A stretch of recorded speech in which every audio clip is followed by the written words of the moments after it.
Is there a doctor in the house?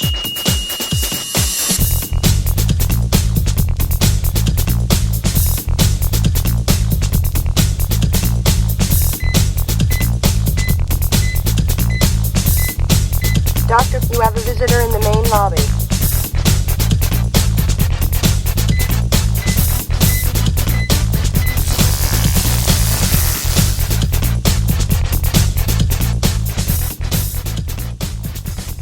Hello and welcome to another episode of Talk to the Doc. Today we always try to talk through critical issues shaping the future of technology and business, and the doctor is in. So today's episode should be a must-be listen for any leader trying to understand where cybersecurity is headed. Not just for your people, not just for your technology, but hey, they're the new front line. Today we're joined with Keith Pasley. He's the Secure IT Solutions Architect at Ingram Micro and a contributing author to Using AI for Offensive Security. Watch out for you. He's done work with the Cloud Security Alliance and other things. He's that rare breed of AI strategist, cybersecurity veteran. And today he's here to help us unravel how identity has become a major business risk. So let's get started. Keith, how are you doing today? Good. Thanks for having me on. I appreciate the time. Sure. So today we're talking a little bit about identity, and if you've been to a doctor's appointment, you know how this goes. We kind of start talking some vitals first. So talk to me a little bit about some of the pulse, some of the statistics related to security, identity, AI, whatever. Sure. When you look at identity and security, the idea behind identity has been around for quite a while. Most companies have some sort of identity system in place to access their systems. And as you stated, the identity technology has progressed over the years. You would say approximately 90% of people have some sort of identity strategy. What I mean by that is a policy, a governance, and control mechanisms to control that. There's still a few people out there, so you can go and look at the various hacking websites where passwords and things like that are easily accessed due to a lack of control over the password database, for example. So most people, they have that first generation password down. And of course, access and technology has evolved over the years that has made it necessary for changes. Yeah, sometimes it amazes me. We've got capacity and brain sense to develop something like encryption, but at the same time, there's still people using password 123 out there. Right. Yeah. So let's talk about the heart rate. Tell me a statistic related to kind of where things are going. Well, at this point, when we talk about identity, multi-factor authentication, and single sign-on, I would say approximately 70% of companies have some sort of multi-factor on various applications. Maybe not all applications, but critical ones. And even fewer people have single sign-on, which is a way to sort of centralize control of identity. So most people, again, have some sort of password. A few more people have some sort of multi-factor. And then, of course, when we talk about the new frontier with single sign-on and AI, that goes even lower, fewer people. Now, I think most of our listeners would know what multi-factor authentication is, but can you break that down a little more simply for the listeners? Just if you were trying to describe it to maybe the kid next door. Sure.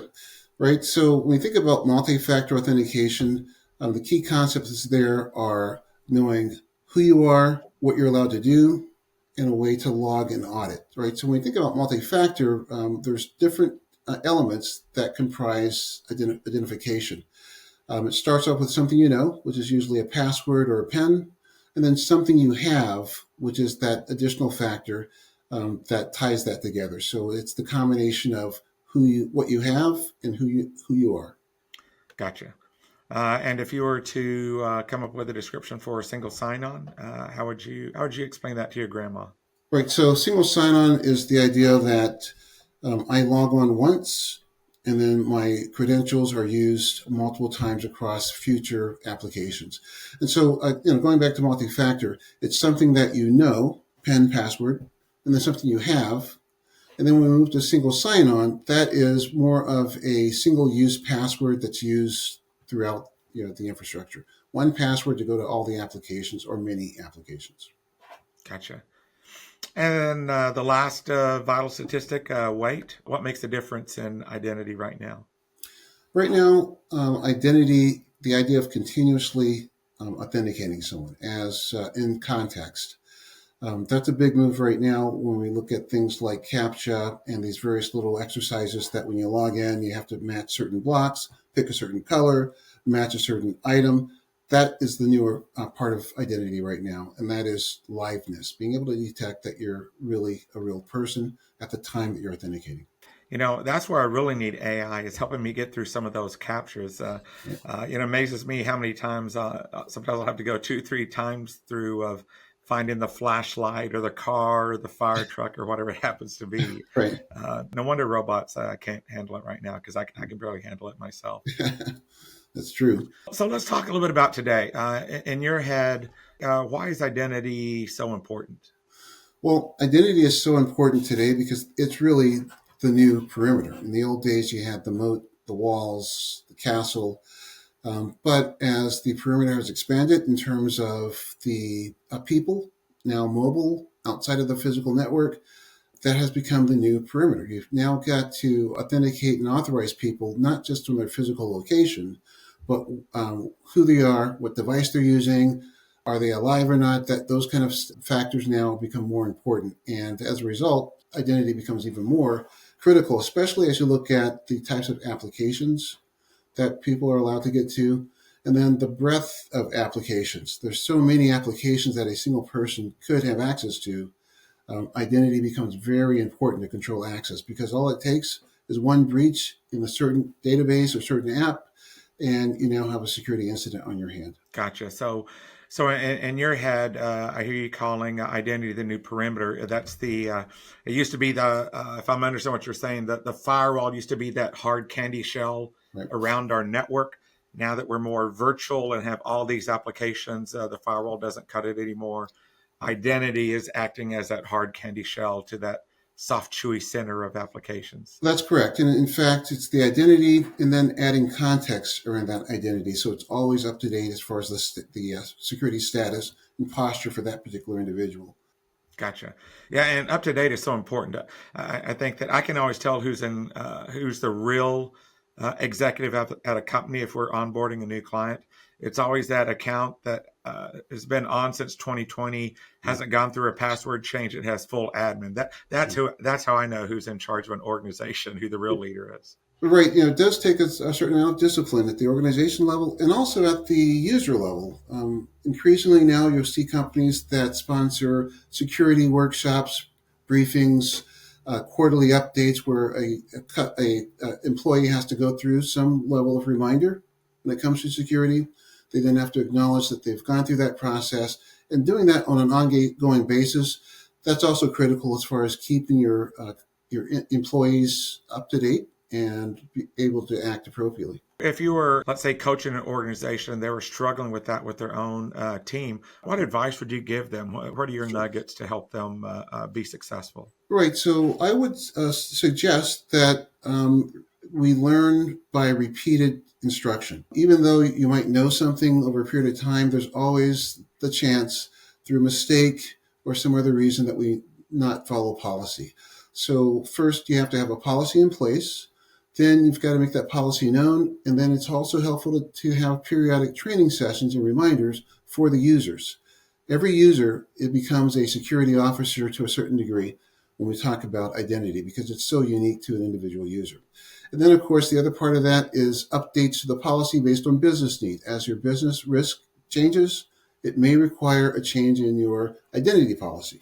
So that, along with, if you don't have a stronghold in that area, hiring a consultant or a security company that can give you advice. That's great. Yeah, I really like that. Just the whole repetition aspect of things. It's so easy. People have so much to do in a day now. They've got so many. We were joking before about the bings from Team.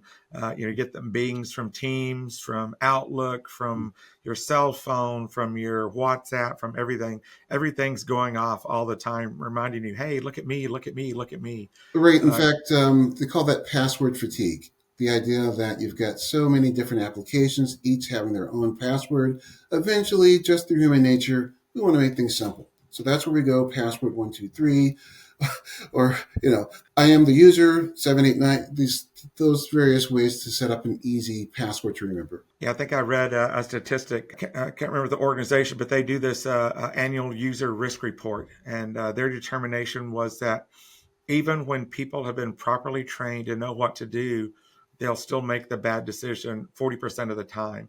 And it's just that because there's so much going on, because there's so many things, and that's why Right. you really need that repetition to kind of keep reinforcing those good habits. We're a company that uses the scaling up management framework. And one of the things they're fond of saying is that your organization is like your kids, have a small amount of rules that you repeat very often. And so I think about that in cybersecurity as well, just having a few rules that you're out there repeating all the time. Yeah, keep it simple. Easy user friendliness. So when we're talking about identity, I've heard you reference multi-factor authentication. I heard single sign-on. Is there anything else that's part of identity that you think people need to be aware of as things continue to change in cybersecurity? Yes, so there definitely has been some evolution from those started out with, as you mentioned. But now the concept of having passwordless identity. So things that you see right now are things like passkey, which is a Mm-hmm. way to use cryptography to reduce where passwords are stored and the complexity of them, making it really easy to attach identity to a device using a cryptographic algorithm.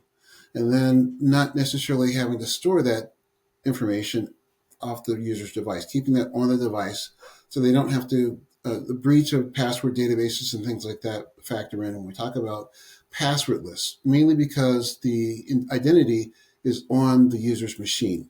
It doesn't go anywhere. There's no secret exchanged. Essentially, it's public-private cryptography, and public-private cryptography in itself has a lot to do with reducing phishing attempts and so forth. So I know that with password keys might be kind of a new concept to some people as it's a little bit more recent. Can you break that down just a little bit more Sure so can. they maybe understand where they could get started or how they could get started, just understanding the concept before Sure. they start looking at it for their organization? Sure. So the fundamental concept with passkey is that you're using public and private keys. What that means is you have one cryptographic space that gets divided into a portion that's private that stays on the user's device, and then another component that's public, and that gets posted or made well known on the internet, various security sites where you can have public keys stored. And so essentially, that private key encrypts some information on the user's device, and it's tied to that user device. So when, let's say, a user wants to log into a website with passkey, they're going to go to the website. It's going to say we use passkey, and then that public-private cryptography happens. The checking on both sides, it comes back with the same information, and since it matches, you're on. Right. So the idea behind that is you've got the cryptography and you've got that something There's usually a pen, biometric face, thumbprint, or something along those lines that goes along with the cryptographic component that makes it passwordless. And So that that saves you makes it from supported with Windows Hello or right. Apple okay. iChain is another way. In fact, iChain is a way that you can use that same passkey across multiple devices. That has to do with storing that public key in a secure area. Actually, the private key in a secure area on the iChain that only your devices can have access to. Gotcha. Now you started off with MFA in our discussion. Was there a particular reason why you focused on MFA first? Sure.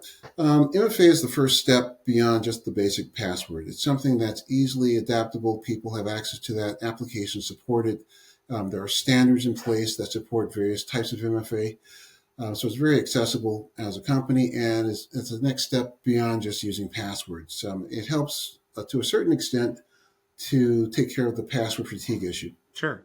I mean, I love it. Microsoft makes it free for the cloud version of their software. You have to go to something else. I think we use Yeah. Duo Security for our clients that are wanting to take that next step beyond just protecting their Office 365. Maybe preventing log on to the network or preventing securing other apps and getting some sort of hygiene on their devices. But That That's very important. I'm glad you mentioned that because most of the time people are thinking about one particular application and they fail to leverage the full power of it all. Most people are going to look at email.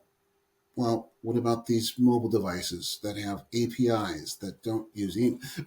Right. There's different types of protocols that are used that are out there. So you've got to be able to cover all of your critical apps with the technology. Now, for organizations that are considering new vendors, what should some of their questions be? What should some of their identity questions be as they're trying to find that new piece of software, try to add that new CRM or that other kind of thing there? How would you recommend, what question would you recommend them ask their new vendors before they just sign on the dotted line and take on that new software solution? Right. First and foremost, I want to understand what their governance is, what policies they have in place, what controls they use, and I want to make sure that those align with the controls that I have if I were with the other company. I also want to understand, what is the extent of access? What are they trying to get to? How critical are the apps? I also want to understand the responsiveness. If an incident happens, we need to talk between the two companies. I want to understand that. Those are some basic factors that I would recommend that you look at before you start integrating integration work. This is more or less on the policy side and controls and looking at their governance. I know Microsoft is really pushing the enforcing MFA across everything. I think one of their recent security blogs pulled out a number, something like 28% of SMBs, only 28% of SMBs use MFA across all users. Mm. I think they're about to mandate you can't do the enabled. Now you have to switch to the enforced for everybody. So I think Mm. they're going to flip everybody whether you want to or not. So it's Yeah. good to see. It's good to see more organizations kind of giving you that time to get onboarded, do that thing, and then kind of make that switch over. Sure. In fact, you have to really take care and account for the entire life cycle of your identity. It's the provisioning, the updating, the continuous work with it, and then eventually deprovisioning. And organizations like Microsoft are putting forth, that kind of effort and setting an example for the rest of the industry. Now, what about cyber insurance applications?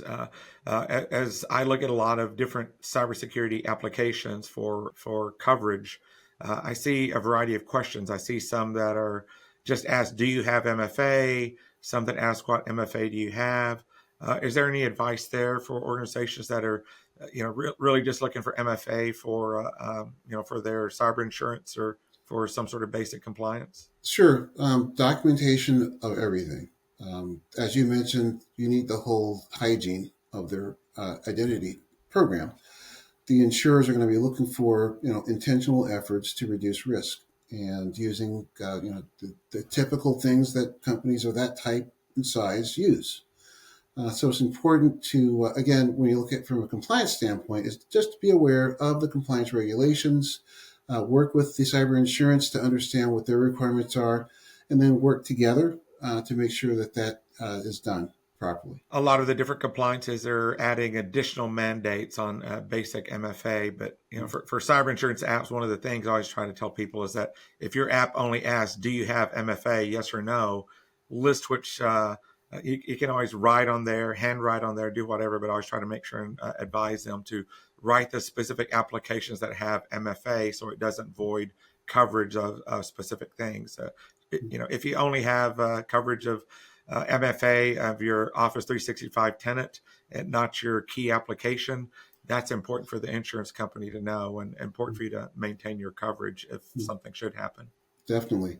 And again, that helps with reducing risk for the companies. Sure. It only helps. What else about identity do you think it's important for people, for leaders to know as they work with their organizations and make decisions about cybersecurity? Right. One thing to keep in mind is identity is fluid. It is not static. It changes. As your environment changes, the types of apps you're using, their risk level changes, you need to revisit to make sure that your identity program keeps up. This goes back to the old idea we're just talking about. In this day and age, if you're just using username and password, doesn't cut it. from a liability standpoint, given what we know, things have evolved. So I would keep that in mind as a leader in the company, is that I want to have a team that's constantly looking to see what has changed and then adapt our posture accordingly. Just the change in our industry has been so incredible. I remember back when I took my CISSP exam, that made reference to complex passwords and the guidance that we had from, what was it, the 853 series. It's kind of Yes. saying complex passwords, change it a lot, blah blah blah. I had all these rules. Well, they came back and they revisited all of that. Where now they're not encouraging you to change your passwords often. Now they're not encouraging you to have that super high. It's more important to have longer passwords than it is to have all the complexity things in there. And it's been amazing to me after 20 years just how things have changed.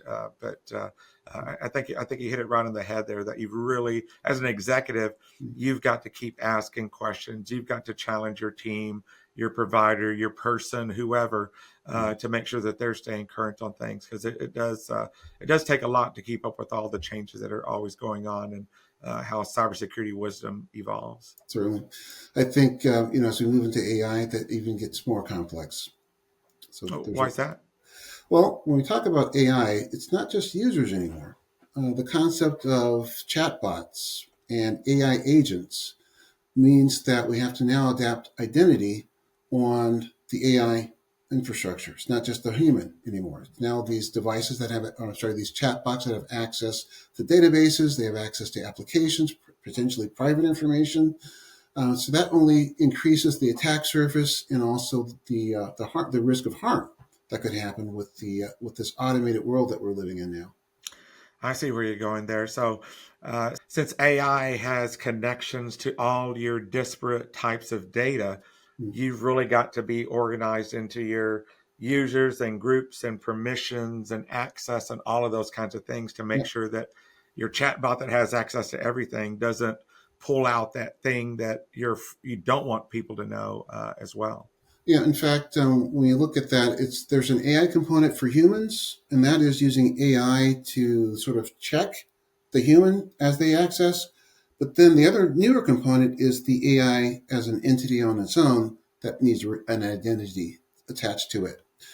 So those are the two sides of it, and it's just becoming more of a risk, as you mentioned, for those reasons. Gotcha. So now seeing you're saying that we've been treating identity as the side dish when it really needs to be the main course. Oh yeah, as you stated earlier, the identity is a core concept, core technology, core component of the modern applications today. Gotcha.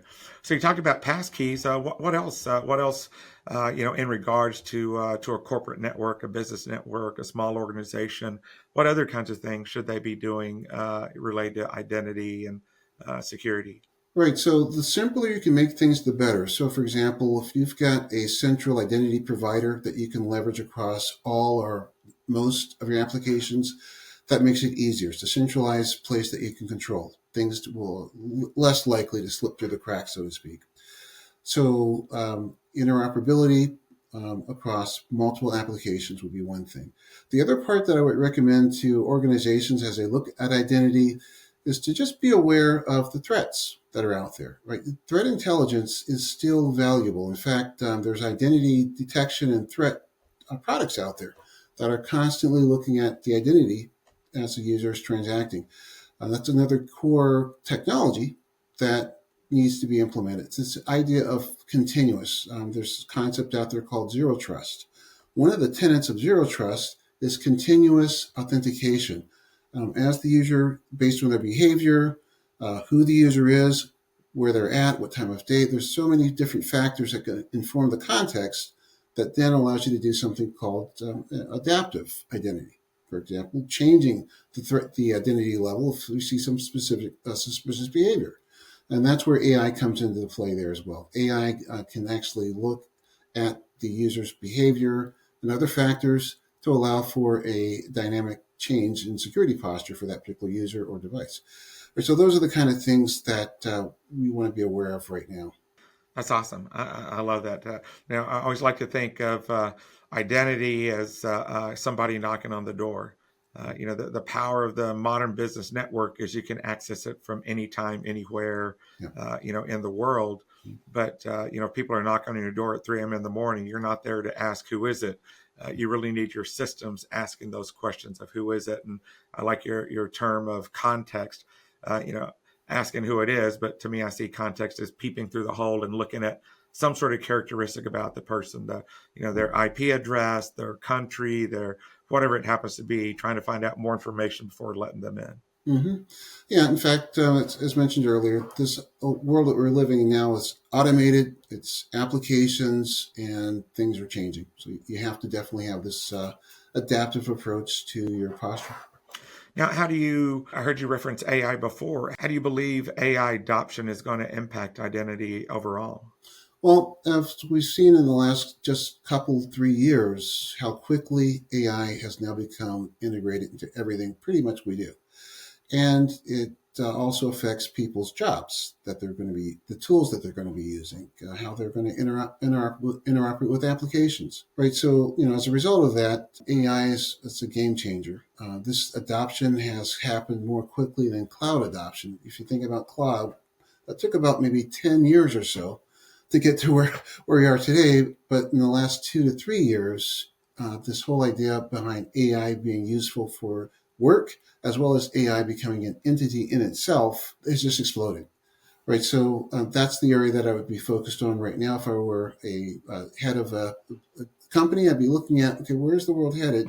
Where am I headed with my AI use? What applications do we use AI for? What AI users, bots, agents, where are they being used? Understanding that, and then documenting that, working with your team to determine what the next step is. Working with the vendors that are out there with the technologies. I love that advice. Leaders should be leading their organization on an AI adoption journey.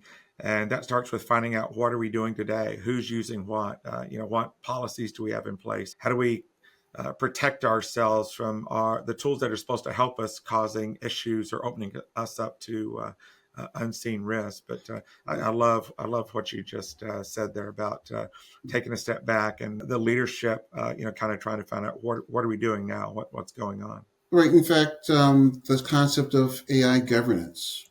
There are a number of regulations that are out there, some concepts that are being put forth to provide a common language when it comes to AI usage. Got the EU AI Act that's out there, and that has more to do with governance over AI when we think about fairness, explainability, biases that it might be in the data. There's a whole host of things when you think about it that has to be looked at as we move to AI. And then, of course, regulations and governance are a big part of that. As they start to become adopted, familiarize yourself with them, understand them so that perhaps you can implement those. Now, for me, or for me and my head of trying to think about things for a much smaller organization, I hear governance, and to me that means something very specific in kind of the enterprise, a much larger space, a much larger structure. Lots of people to help, dedicated resources. In a small organization where you're the that key executive, where you're trying to get your hands around, I hear governance, but I don't know what that means. I don't know where to start. I don't know how to distill it down to a piece of elephant I can bite off my first chunk. What Right. would you say? Sure. What would you say when you're thinking about governance for a smaller organization? Where Right. should they start? What should they be doing? Right. The first and foremost is to analyze your use of technology, right? Understand that. Understand what regulations and compliance that you have to fulfill based on your industry. And then documenting a process that complies with that requirement for the industry. And then being able to report on the success, requiring things like audit, right? So being able to audit and show that your controls actually do work. Governance also has to do is putting some guardrails around the use of applications and required identity. So that's what I think of when I think of governance. It's more like setting up guardrails based on some standard of care. Yeah, I think when I hear you talking about that, I think that's so important. Having those security boundaries around your data, because when you look at the keys to your kingdom as an organization, that's your applications and the data that resides within those applications. Put in security barriers around those key applications, those data repositories, so that you're not just protecting them from internal people getting access beyond what they should, but the power of AI is its access to data. You also don't want attackers coming in and using your own AI against you to get access to that data that you have there. I A think good point. that's one of my big concerns about AI is you've got all this access now. You've got that ability to get to things so much quicker. It also could be a tool and use for the people you don't want to use it. In fact, if you've heard of deep fakes, that's an attempt to using AI to circumvent security controls. Even with facial recognition and voice, with AI today, you can generate a picture. You can generate with a small sample the human voice of a person. So those are some key aspects that the attackers are using AI. So, when you mention that comes to mind is that, yeah, the AI is a great tool for business, but it's really great for attackers. And it definitely is. It's kind of spooky. You see some of the videos and things that are out there. I think every so often it'll pop up into my Facebook feed. It'll show like an actor an actor, actress going through their entire life, and it'll show the date, and it'll show them morph into the others, and you can tell it's not quite that photo or whatever, but versions of those photos are going through, and it's just amazing what can be done now. Yeah, it's definitely a new, as I mentioned earlier, it's a game changer. There's new threats, bigger attack surface, and potentially more risk. I actually just started tinkering with one of those applications to use kind of in our marketing efforts, but it's ingesting video from me, ingesting photos from me, and then I plan to have it read like a little script kind of thing to see how accurate, how realistic it looks. But I've been building up content for it, or building up imagery for it first, and then after I get it like very highly trained, then we're going to try and see what I can do with it. But Yeah. just a little side project when it's 3 a.m. and there's nothing on Netflix. Well, that's good to be curious. That is another thing I would sort of express as a characterization for the users and the leaders. Like, so you're setting a good example. Well, I just think there's for us to be able to advise our clients, we have to be able to understand it ourselves. And so, I'm tinkering with three main applications, Copilot, ChatGPT, and HATS AI. And I think that they all bring something a little bit different to the table. And, I'm leading an AI adoption council for our organization right now, where each week we get together with our council and talk through what we learned, what we're trying, use cases, tools, those kinds of things. And it's been a crazy kind of journey. Just, I think I really have something nailed, and then I'll have someone in the group say something so much more perceptive than what I was thinking. I'm like, oh my gosh, I'm an idiot. This guy really knows what he's talking about. Yeah. No, you're right about that. I think to a certain degree, governance has to do with trustworthiness. And as you are aware, AI today, if you're looking at large language models, I read a statistic saying that 80% of the responses may or may not be accurate. Right, so there's that level, and I think testing out the data sources that you're using against the models, having a human in the loop, all of that can help sort of nail down the use of AI to be a bit more useful and less on the side of making mistakes. I've done a couple of presentations for our clients, and my very first AI presentation is how AI is like your drinking buddy. And in that presentation, I referenced the hallucinations and things that come up a lot. Now it's evolved enough, so AI is not like your drinking buddy. AI is like that coworker that you trained, Right. or that intern you're working with. So I'll come up with a couple of variations on that, just to show the adjustment of technology, of AI accuracy over time. Yeah, you make a good point there. It's like the drinking buddy that you turn loose on your password database. It's like, that's not very pretty. That's going to be a different kind of day. Yeah, he says that smart thing every so often, but once in a while. That's the beer talking. That's right. Now you brought up zero trust. Anything else you want to talk about zero trust there? For organizations, what they should be doing. Sure. NIST has documents that they have also put out with their zero trust framework. Companies like Forrester, they have a zero trust program as well. And then when you look at the federal government, there's been certain presidential directives having to do with that as well. That serve well for not just government organizations, but using those as sort of templates for the private enterprises that are out there. Well, I don't know if you caught this, but Biden did the AI related executive order during his term, kind of based on the AI founders, their concerns about guardrails and AI being end of existence kind of thing. But I believe Trump eliminated that executive order in the past month or so, and so a lot of those guardrails that were in place, they just pulled all that away. Political changes influence policy. Yeah. Definitely. At the same time, companies should still use their own due diligence. The government gives some sort of templates, but you can certainly take it further as a private company. I think that's one of those good things is, now you've got the power of a whole bunch of standards organizations out there is producing stuff for you. So you can come up with what those policies are, or, they don't have to be extravagant, but just get something out there in front of your users, your leadership, to know that, hey, we standardize on this tool, or don't use this, or don't put our information out here. You've got to have something in place for your organization, so they know what the general rules are in regards to AI. Yep, definitely.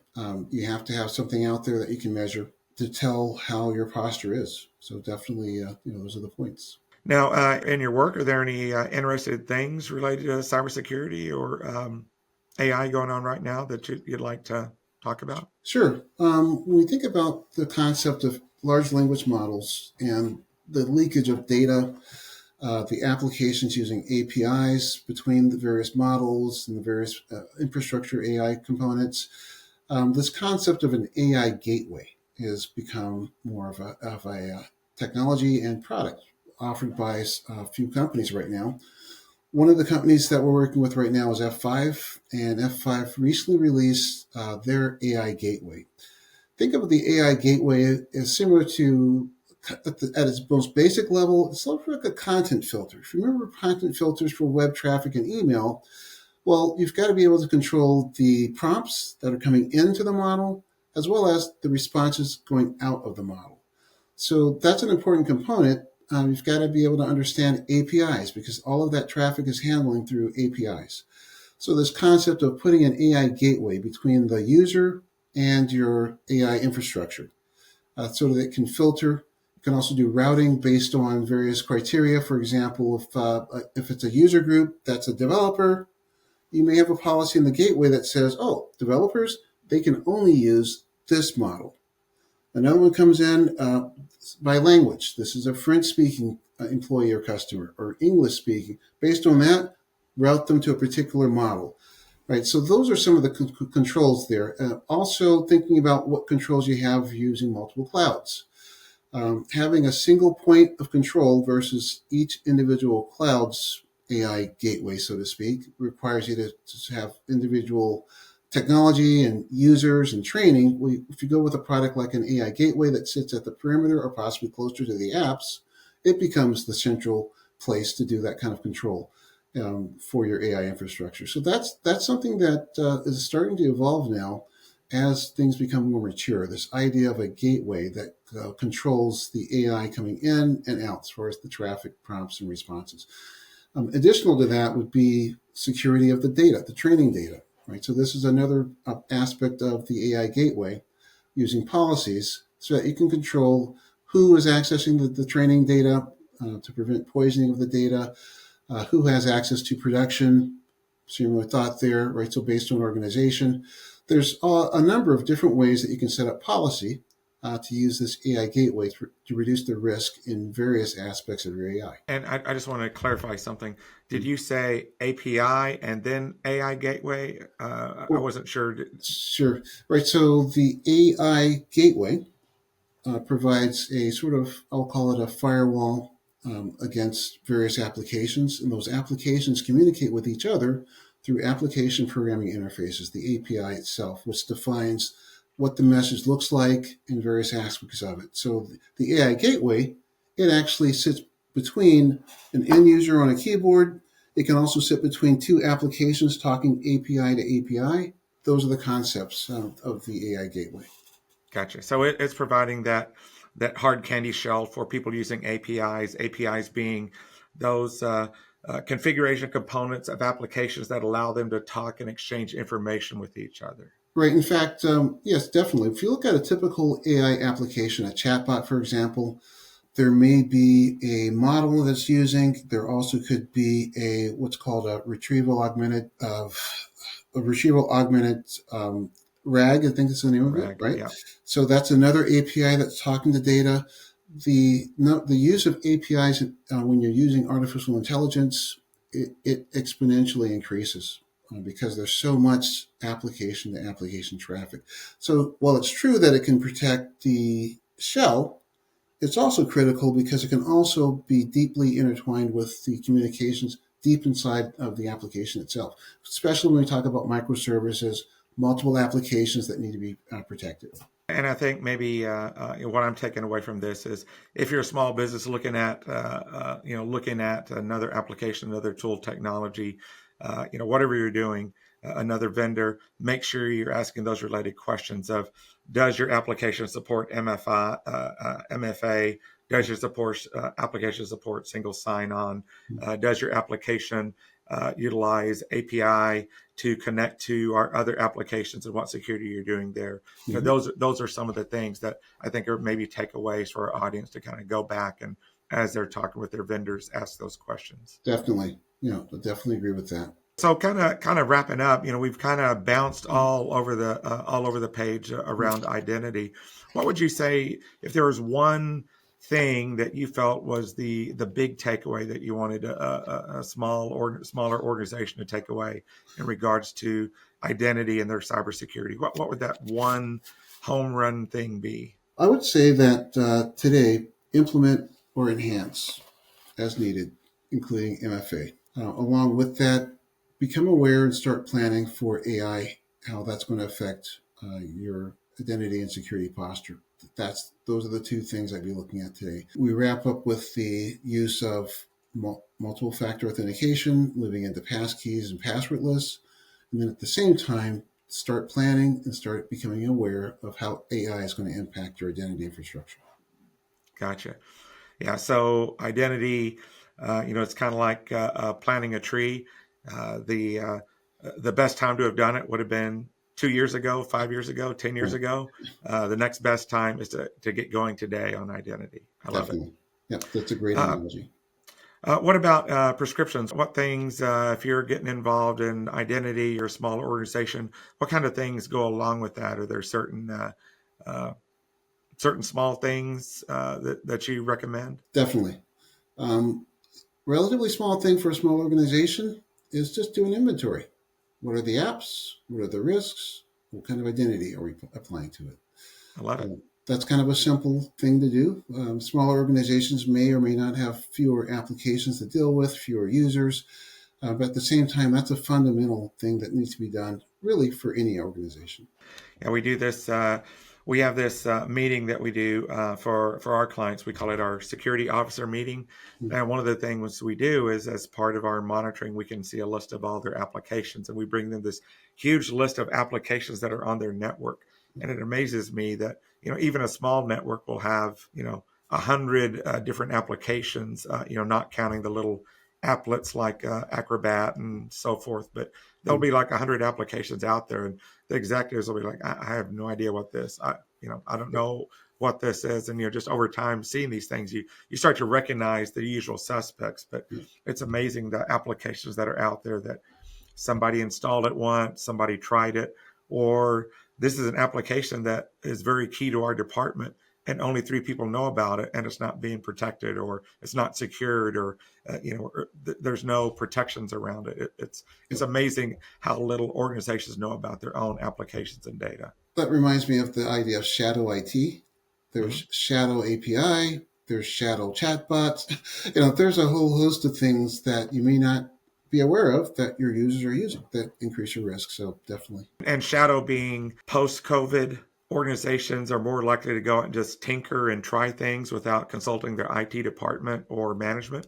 So that comes with these shadow applications that somebody bought, somebody paid for, somebody downloaded, or somebody added to their phone, whatever it happens to be, but nobody else in the organization knows about it, but somebody's getting real value out of it. Yeah, definitely.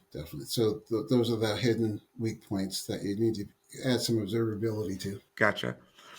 Anything else that you recommend for people? Yeah, I would also look at, we talked about MFA, single sign-on. That's another key component, providing some centralized control, interoperability between applications, anything you can do to reduce the user cooperation aspect, to protect them from themselves, would go a long ways. So that, and then as we mentioned earlier about passkeys, this idea of having passwords that are decentralized, having technology that's decentralized that can provide identity. Not necessarily passwords, but this cryptographic component. Yeah, I do. I love single sign-on in conjunction with MFA. To me, MFA kind of makes it a little bit more difficult on the user, even though MFA, I think Microsoft statistic was MFA blocks like 99% of the identity attacks out there.